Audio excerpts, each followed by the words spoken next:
Hello guys, my name is Amit Sani and I welcome you in this daily Hindu analysis video. In the morning these videos come, in the evening the PIB videos they come, and the PDF you will get on the Telegram channel and on my Facebook group Amit Sani Group for IAS Preparation. Today is Monday 25th of February and this month is about to be ended. UPSC notification is out for 4 days now, and I think your preparation is going on consistency and sacrifice and motivation and consistent effort. These are going to be the keys for this year. Life does not require that we be the best, only that we try our best.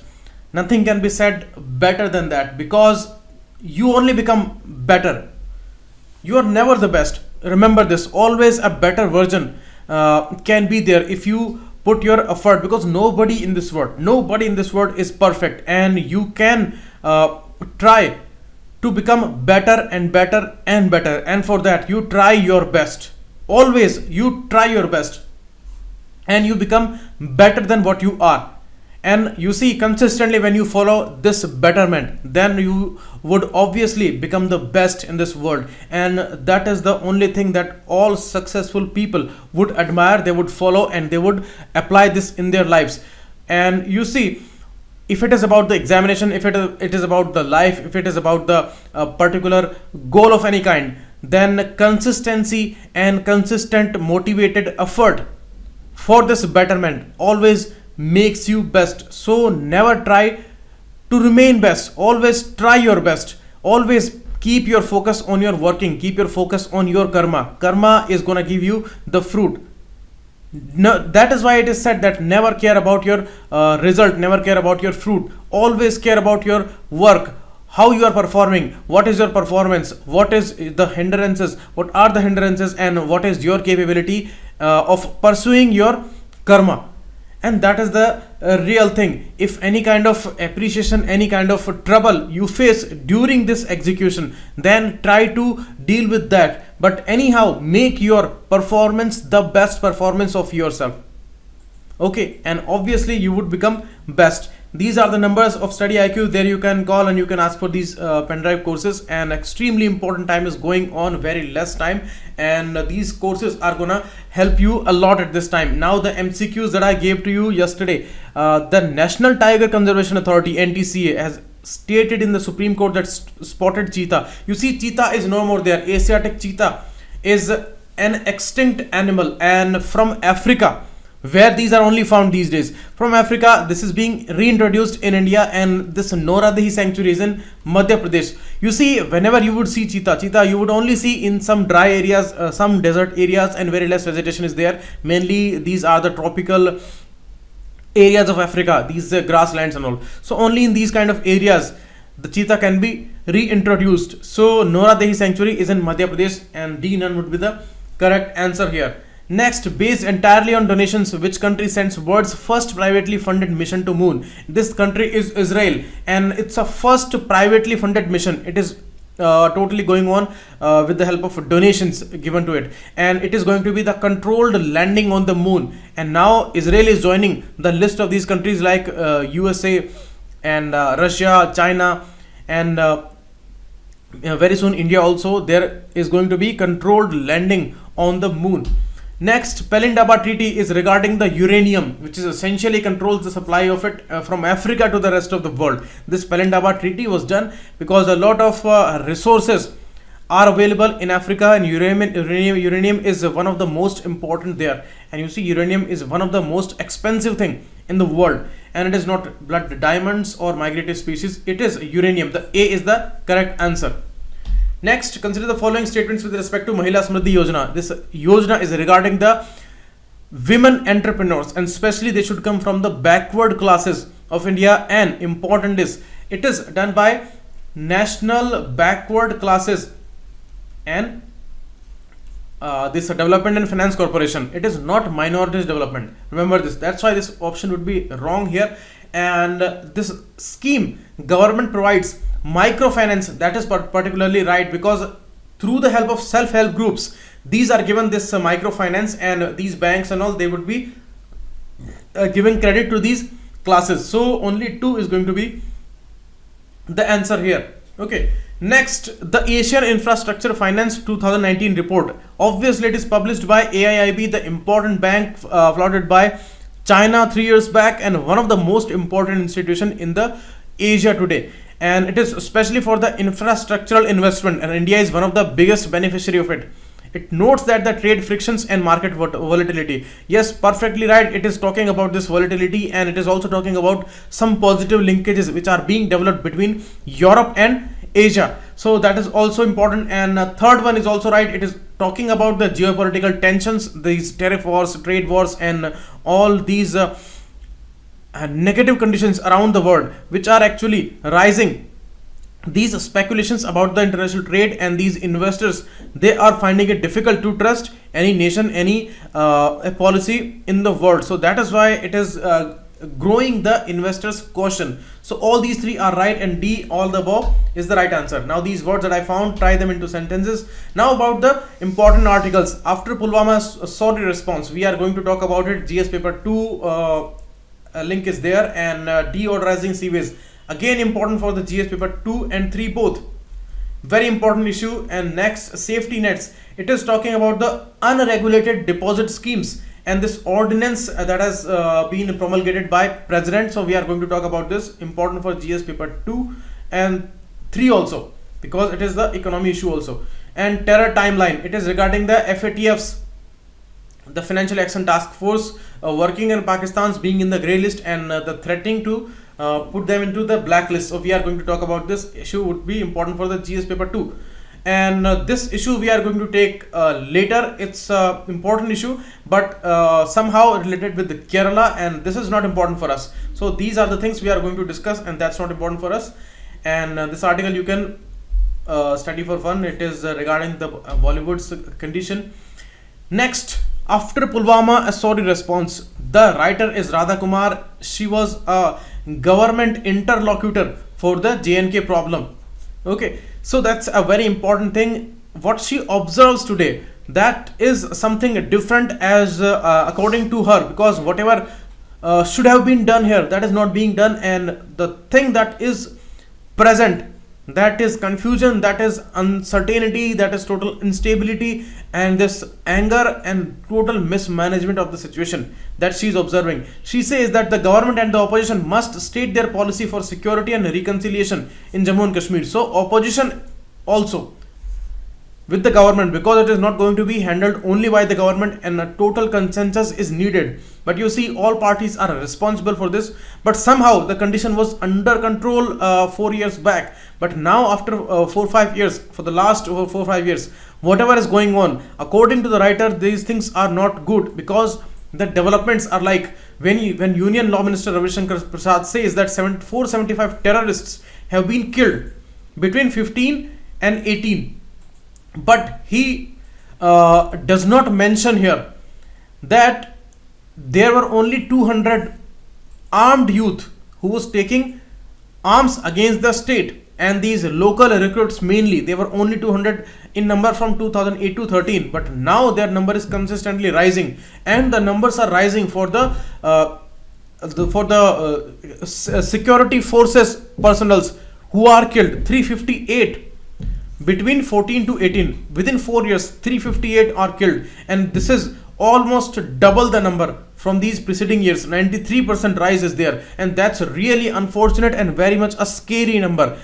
The problem is, this is not an achievement that you kill 475 terrorists. It's actually a loss that we are losing 358 soldiers here. Why this is the thing? The question remains, why? What is the reason that more and more militants are coming, more and more local recruits are there? Why their number is rising? Why we have to lose this much number of our security forces? Are these any kind of robots or what? These are also people, and they are giving their lives just because they are not questioning your policy. There is a policy failure, and that should be questioned. But now in the media, this thing is said that you should not ask the questions. This is not the time, and this is politicization of the matter. But the writer says this is not politicization. This is the right time to ask the question. This is precisely the time. 40 of our security personnel have been killed in what appears to have been a preventable tragedy, because J&K police, they had given an advisory a week prior to the attack, and especially they named CRPF deployment for that. So that should have been avoided at any cost. Maybe they would have airlifted or something like that, but that was not done. It was a clear ignorance, where it is being said that we had less intelligence information, and it was some kind of a intelligence failure. That's much more accommodating for the government, but certainly there were ignorances, and JNK police had given this particular advisory for that. Although they gave many advisories, but you see, these things should be taken care of, because situation was somewhat unique this time, because these were more than 2400 personnel. They were stuck because of the weather, and the convoy was very huge. So that was the reason. And what is being done to ensure that operational lapses do not occur again? The main issue, that what is being done that they do not occur again. What we have done for that, we need fortified vehicles, because one of the vehicle was not bulletproof, and that's why that was attacked, and so much lives were lost. And we need fortified vehicles, but do we have funds for that? Do we have a political will to clear all these procurements and all? That's the trouble. We need protective gear, we need shorter terms of duty. So can we do that? These are the real solutions, but we are not focusing on them. What we are focusing on? We are focusing on shifting the debate towards the local gaddars of India, and these Kashmiri students. These people are being attacked, and this is all political vote gaining. This is all shifting the goalpost, where we should have focused consistently towards these security measures, these reforms actually, and these things should have been done immediately, because it is not like that the situation is over and the trouble is over. The trouble remains, the fear remains, more lives can be lost, and in the same way they can be lost, because we are not reforming the situation. That is the trouble. We are just washing our hands off this responsibility, and now the elections are coming, so everything is going political, and anyhow all parties are trying to take the advantage of the situation, and that's for sure. Far from improving security, casualty figures within Jammu and Kashmir have mounted to levels far above what they were in the year preceding 2014. So something really has happened in the last 4-5 years.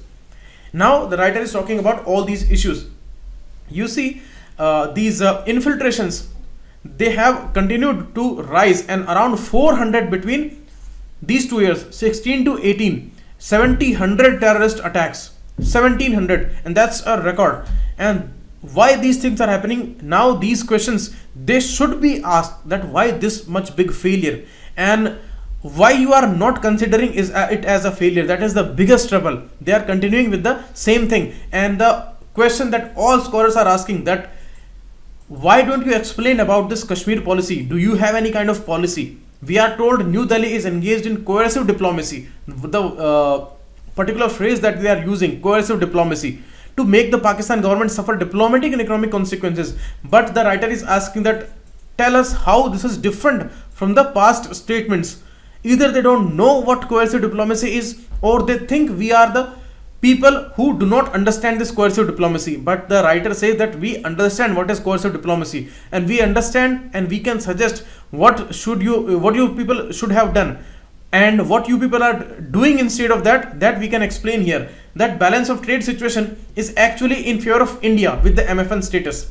Okay, so hardly there is going to be any negative impact on Pakistan, and we had discussed about the informal trade situation, where that is a huge and almost double the amount of formal trade between India and Pakistan.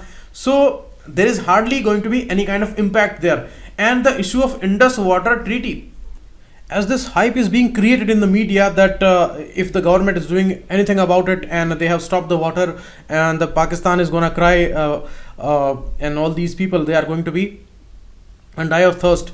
But this is not happening. You see, during the Uri attack, this issue came up, and that time also these security experts and all these geologists, they said it is not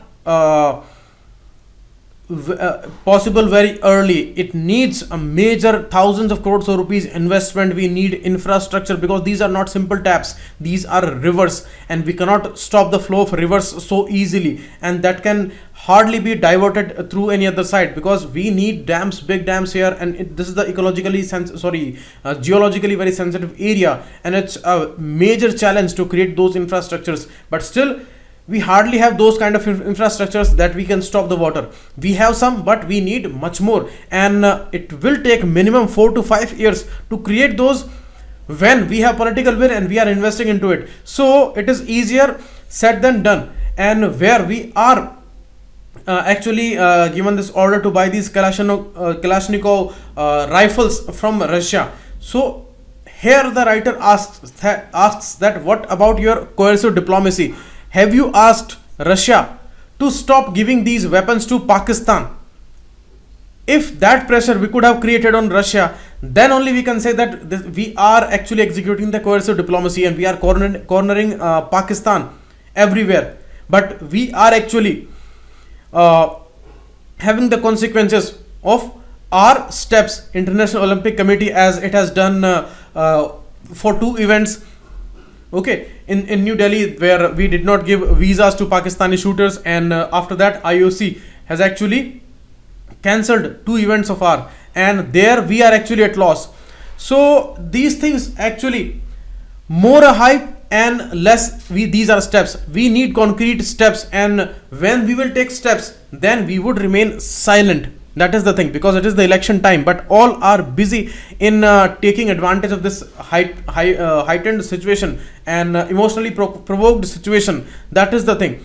If we talk about the UNSCR 1216, this actually this resolution actually in the United Nations Security Council, that was initiated by previous governments in India also against Pakistan, where it was supported by France, US and UK, where they said that we are going to recognize these international terrorists and these international groups.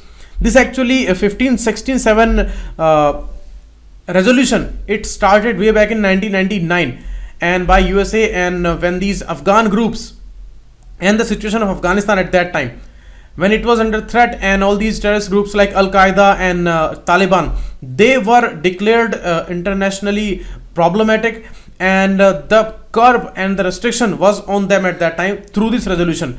So it was the part of it.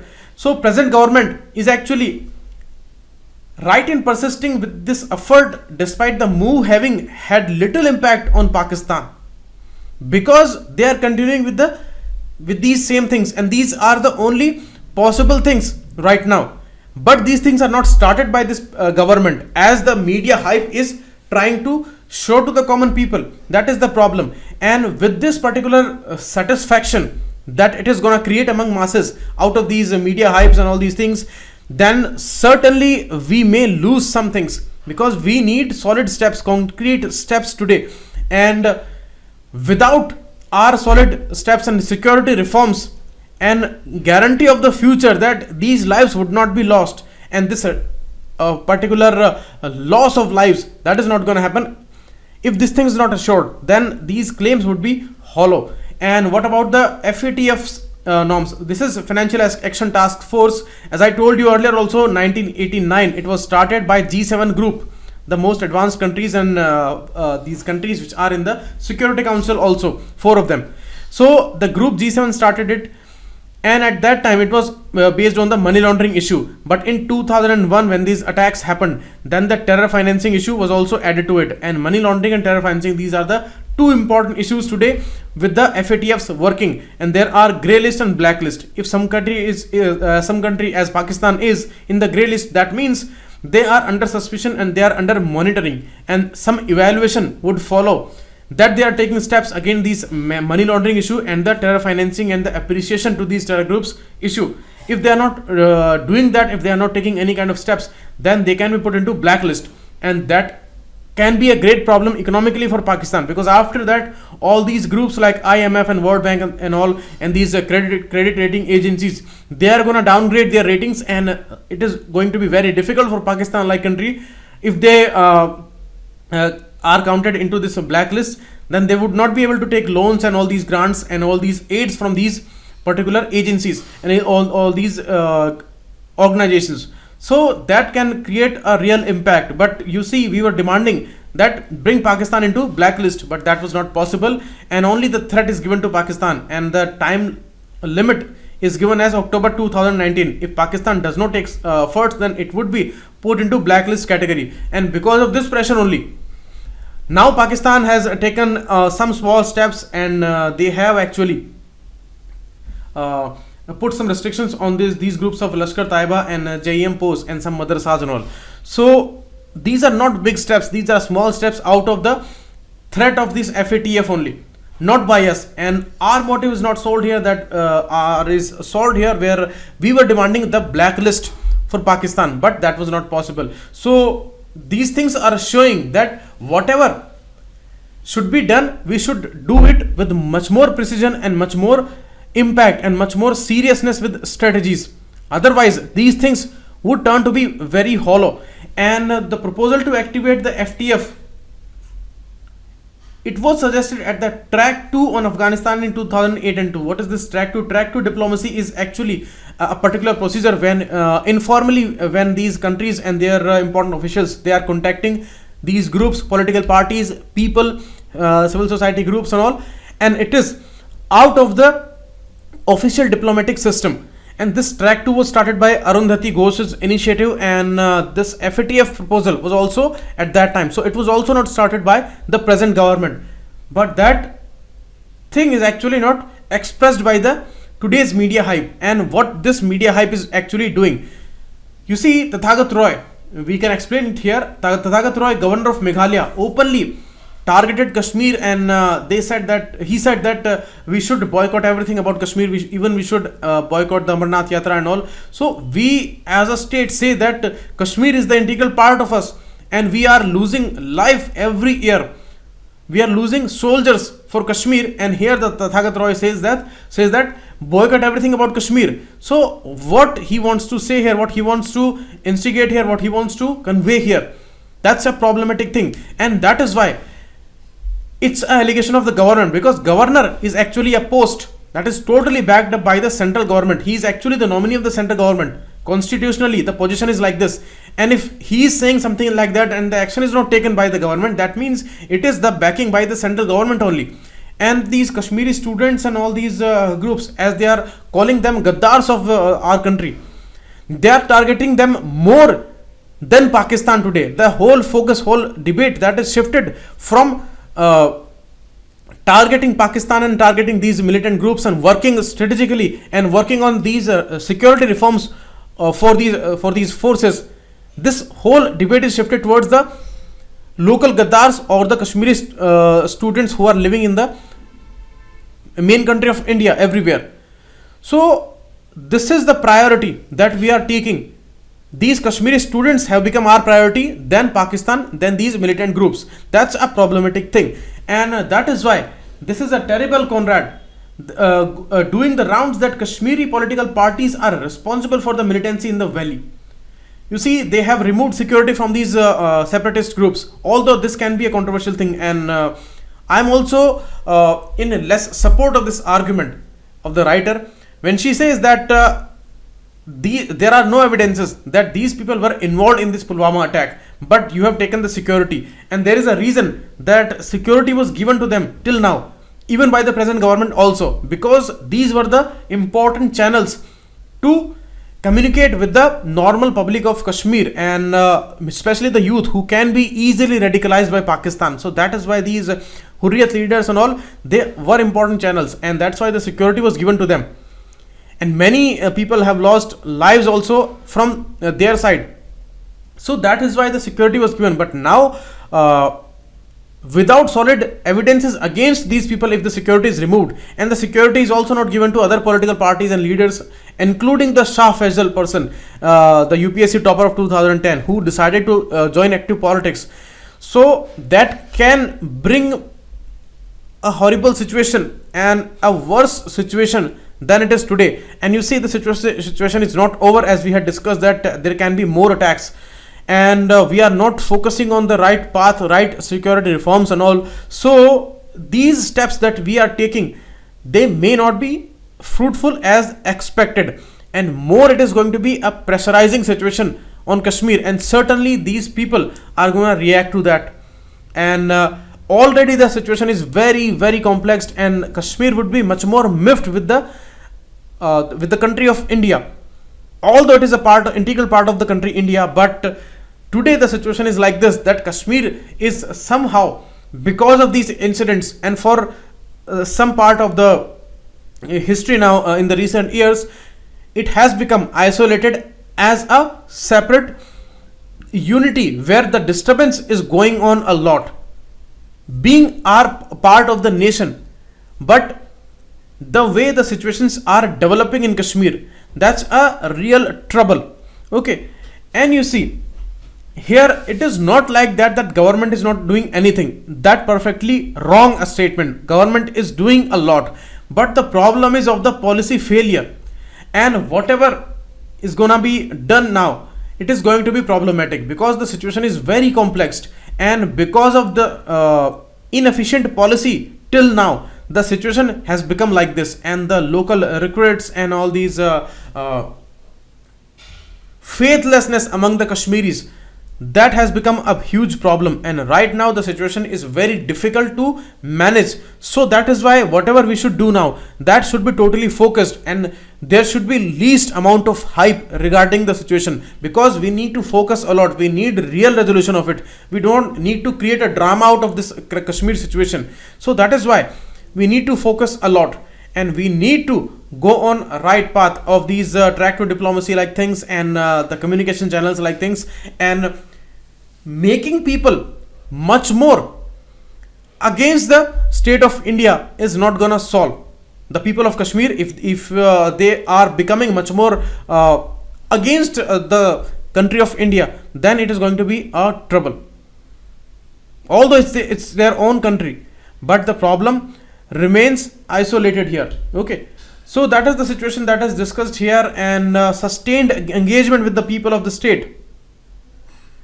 These steps are needed, and opposition parties also, they also have responsibility. It is not a joke for these people, and it is not a situation that they target government for that.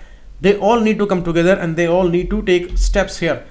Next article, deodorizing sewage. It's again a very crucial problem. You see, there are many good steps taken by the present government. The Swachh Bharat mission was really a great need. You can see in these pictures, this is the situation of almost all the cities, almost all the small towns and villages in India, and the solid waste management issue is really a concern for the country.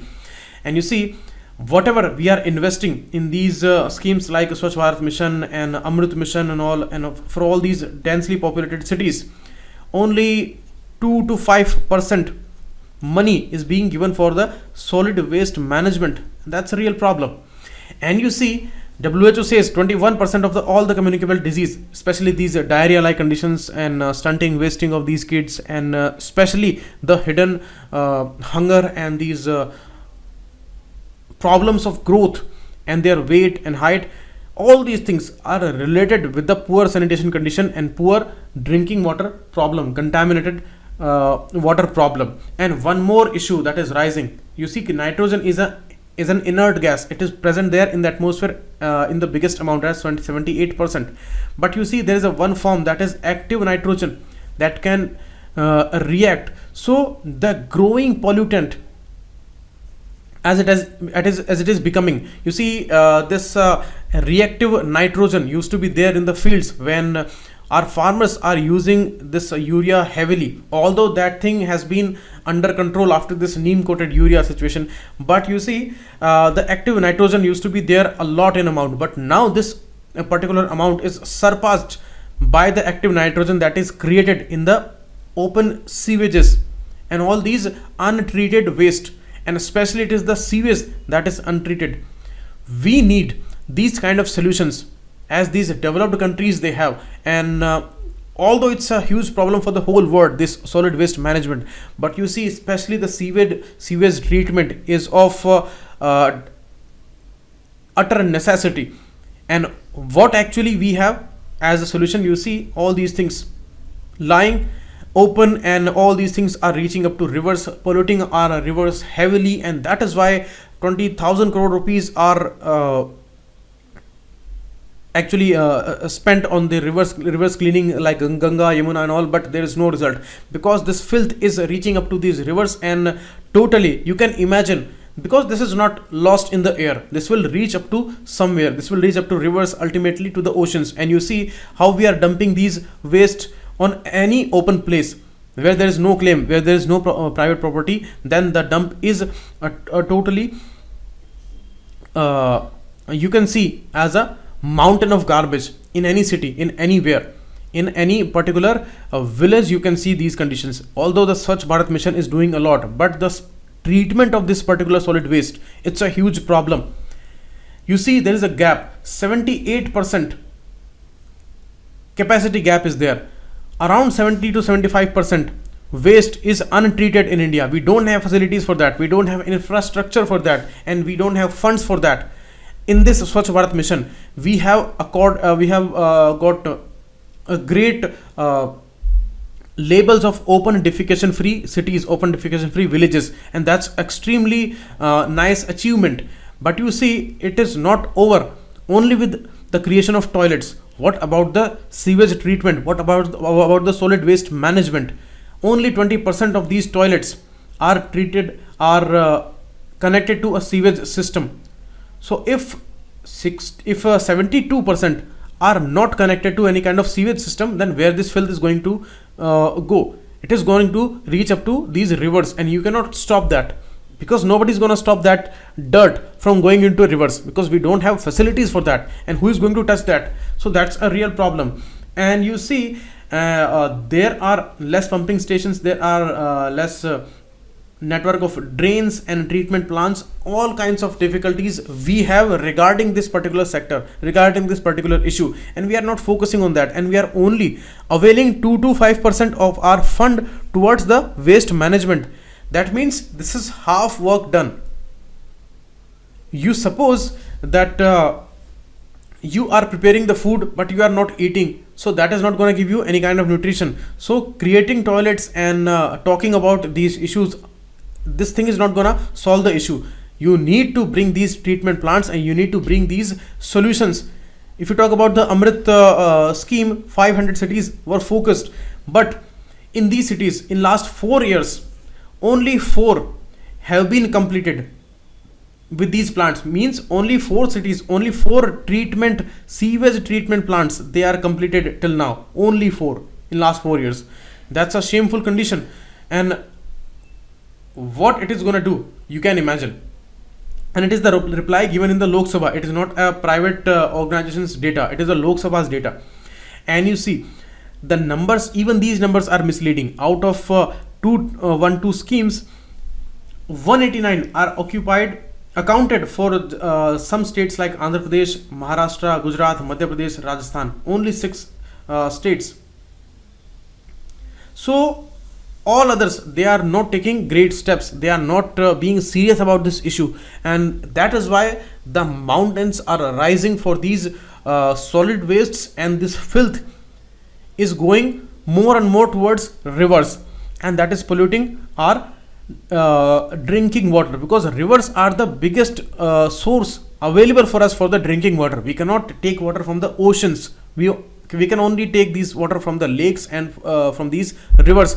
But most of them, more than 90% of the rivers and the lakes of this country, they are polluted because all this waste of this 1.3 billion population that is reaching up to these rivers, and very less amount of it. And these are the official data of 20%, around 20%, but the real information that is given by many surveys, that it is less than 5 to 10% that is actually treated, because the 20% data is only talking about the waste that is reaching up to these plants. But what about the treatment? The treatment is not happening. That is the trouble.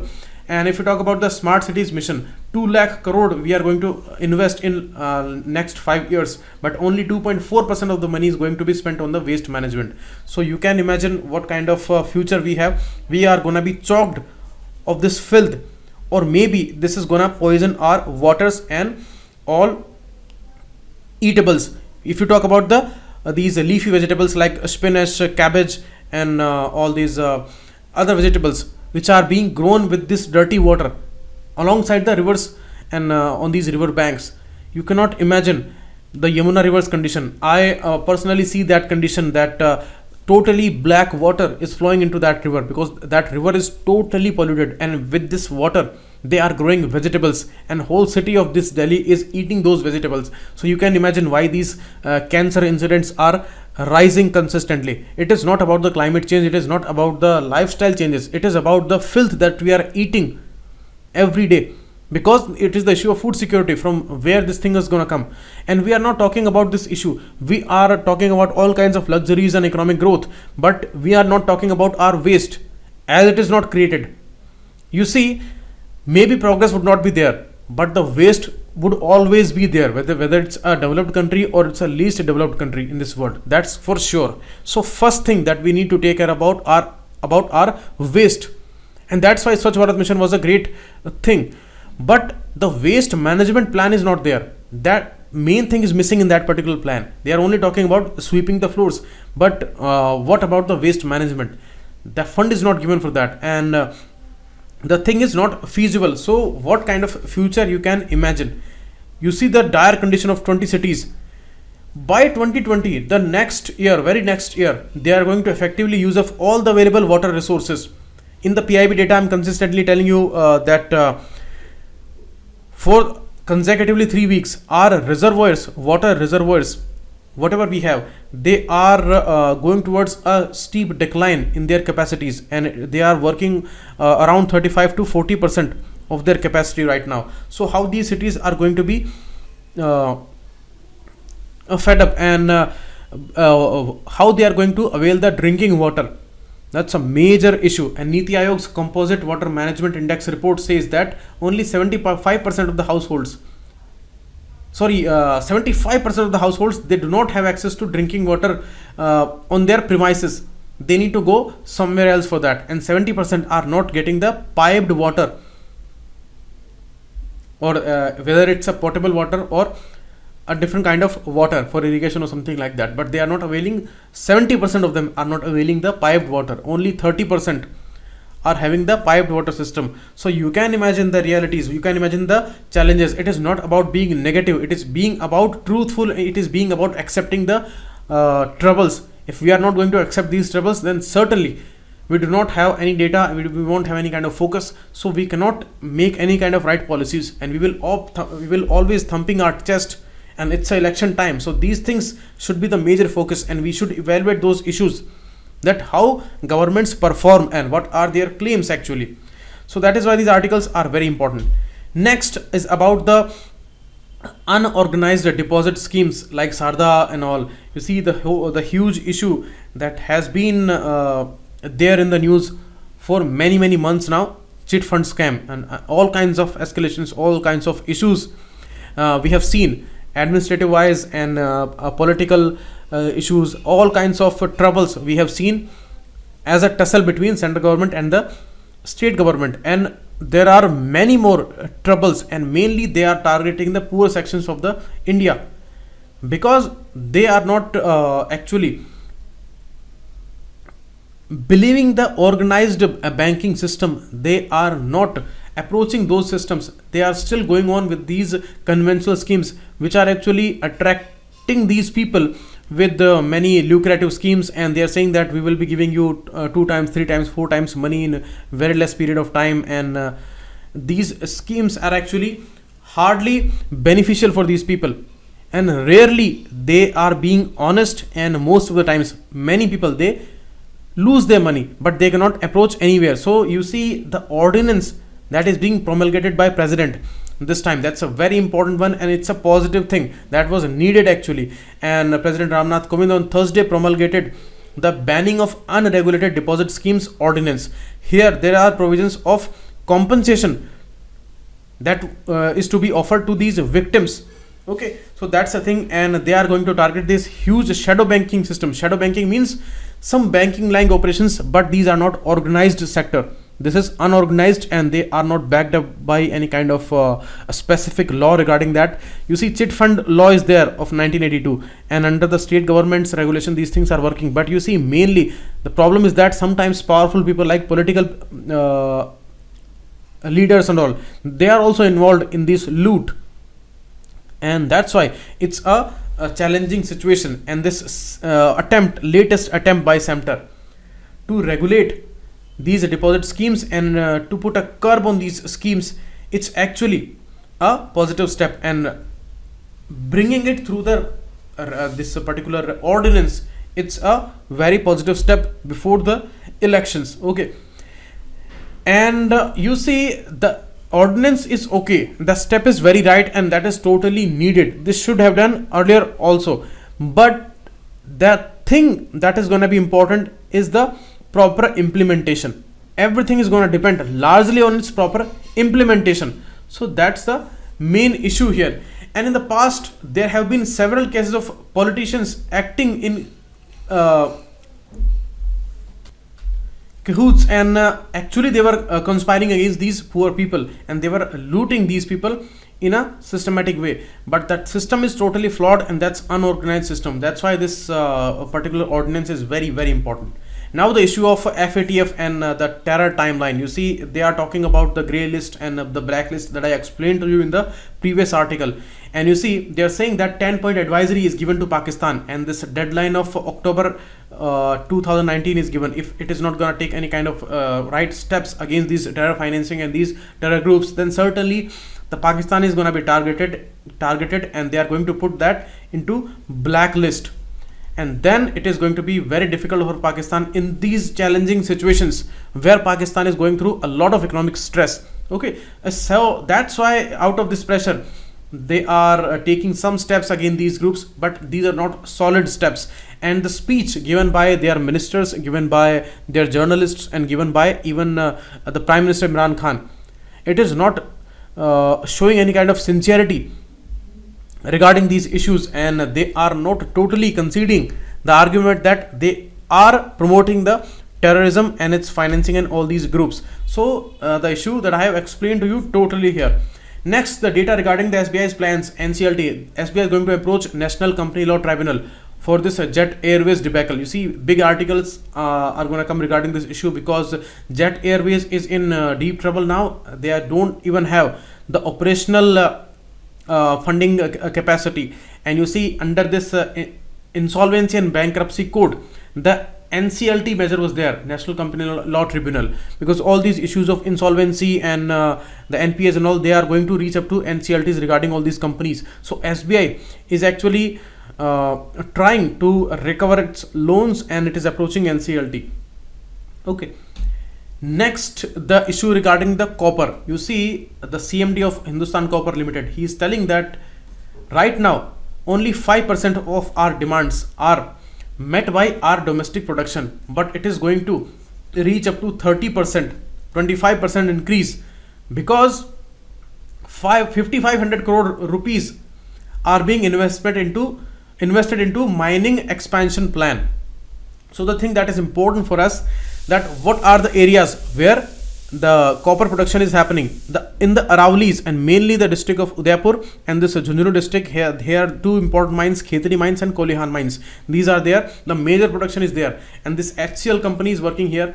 And the major producing areas are also in Jharkhand, Hazaribagh, Singhbhum, and the Betul and Balaghat region of Madhya Pradesh. So these are the important areas. Okay, and after this particular expansion, where they have already invested 1,000 crore rupees and 4,500 crore rupees are left to be invested. So this thing is gonna increase the production, and India as a country has 2% of the global copper reserves.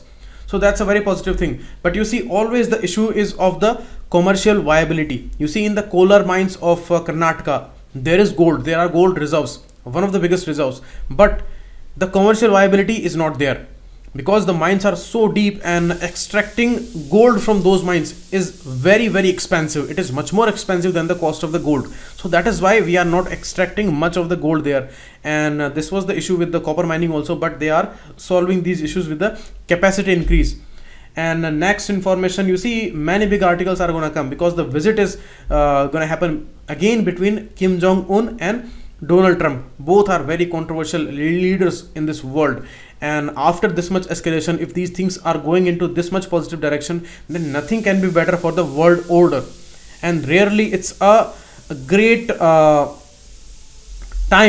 in this world where these countries, after this much escalation, they are coming together and they are solving problem by discussion, and both are taking right steps. So that's really, really great for both these countries. And South Korea's role is very crucial here. The summit is going to happen in Vietnam. Hanoi is the capital there. So Kim Trump summit to take place between take place on 27th and 28th of February this month. Now the MCQs, try them and put their answers into comment section. Extremely important these MCQs are, and these are map questions. Try to find them into Atlas, and the PDF you will get on this particular Telegram group and in this Facebook group also. Thanks a lot. Keep watching.